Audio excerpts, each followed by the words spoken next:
मूळ मुद्दा या पत्रकार परिषदेचा आहे.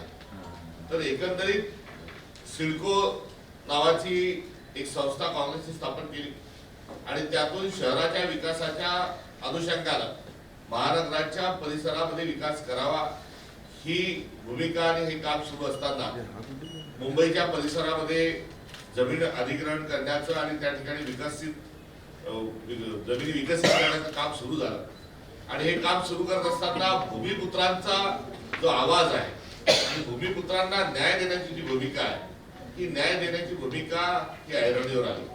दिबा पाटील साहेब हे एक लोकनेते आणि त्या नेतृत्वाने दिबा पाटील साहेबांनी काय केलं तर तिथल्या भूमिपुत्रांच्या न्यायासाठी हक्कासाठी ते लढले आणि त्यांच्या नेतृत्वात आंदोलन उभं राहिलं. त्यांचं आंदोलन प्रसंगी काँग्रेसच्या विरोधात असेल, मात्र ते काँग्रेसच्या विरोधात नाही तर भूमिपुत्रांच्या ज्या मागण्या आहेत त्या अनुषंगाने होतं. काँग्रेसच्या ध्येय धोरणाविरोधातही नव्हतं. विकास झाला पाहिजे, मात्र भूमिपुत्रांचं काय यासाठी त्यांनी एक दीर्घ आंदोलन चालवलं. भूमिपुत्रांना न्याय दिला.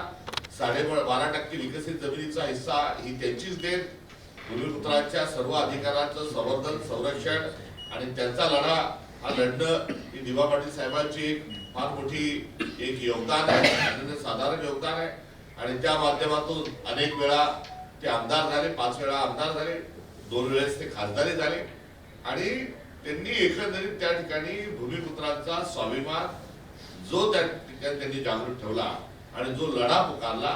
आज मुंबई विकसित होत असताना बृहन्मुंबईच्या सोबत आजूबाजूचा मुंबईचा सगळा परिसर हा विकसित होत असताना आज या सर्व लढ्याचं स्मरण राहिलं पाहिजे आणि त्याचं भूमिपुत्राचं नाव जे आहे या सगळ्या लढ्याला दिल्या गेलं पाहिजे ही असणारी एकंदरीत भावना आणि भूमिका आहे. ज्या माणसांनी, ज्या व्यक्तींनी, ज्या संघटनेनी, ज्या आंदोलनाने त्या भागातल्या चळवळीला, लोकांना, जनसामान्यांना, संविधानाला न्याय देण्याची भूमिका ही घेतली असं एक व्यक्तिमत्व, असाधारण व्यक्तिमत्व हे दिबा पाटील साहेब आहे. आणि नवी मुंबईचा जो विमानतळ आहे या विमानतळाच्या एकंदरीत पायाभरणीमध्ये तिथल्या भूमिपुत्रांचं असणारं जे योगदान आहे ते योगदानालाही अभिवादन आपल्याला कुठेतरी करावं लागेल. नवी मुंबई असेल, पनवेलचा परिसर असेल, JNPT असेल, हे सर्व विकसित होत आहे. मात्र हे विकसित होत असताना ते कोणाच्या जमिनीवर झालं, इथला माणूस कोण होता, इथला भूमिपुत्र कोण होता, हे कायमस्वरूपी आंतरराष्ट्रीय स्तरावर, राष्ट्रीय स्तरावर आणि अर्थात राज्य स्तरावरही हे अधोरेखित झालं पाहिजे. हे नाव कोरल्या गेलं पाहिजे भूमिपुत्रांचं. म्हणून नवी मुंबई विमानतळाला दिबा पाटील साहेबांचं नाव दिलं पाहिजे ही काँग्रेस पक्षाची असणारी आमची अधिकृत भूमिका आहे, नव्हे तर आग्रही भूमिका आहे.